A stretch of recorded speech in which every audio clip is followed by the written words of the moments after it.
There we are. Good girl. We love them like they're our own, but would we know what to do if our pets had a medical emergency? These dog walkers in Rushcliffe in Nottinghamshire said they'd struggle. Good girl, Balham. Not really, no. I wouldn't know what to do, to be honest.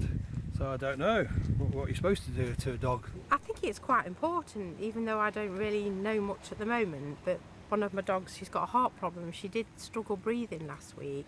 So if she'd stopped breathing or anything, I would have been clueless. Despite low numbers nationally, demand for pet first aid classes has been rising. And we want to use our whole body weight, so we're doing compressions.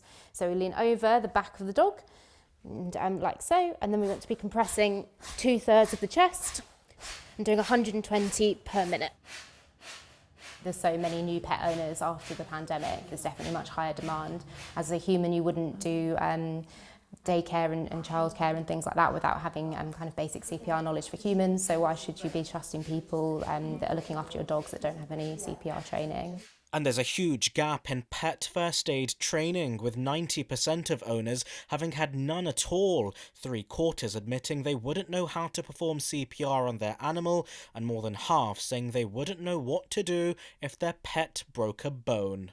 Unfortunately, pets will have accidents and some pets may die. If we can empower more people with these skills, then we will make it more likely that pets will survive. If you suspect your dog is choking, what we would do is we would hold behind her back legs and we put her in some sort of a wheelbarrow type position to see if gravity will help. Emma's online lessons have been racking up millions of views, but she says many owners are desperately watching them because they've been caught out in a crisis, and warns in an emergency there won't always be a good Samaritan on hand to help. I was walking my own dogs and I could see a woman in some distress, and I could see that there was trouble, so I came over to see if I could help her, and the dog had a stick stuck in its mouth and she just didn't know what to do. The dog was, of course, panicking, couldn't get the stick out.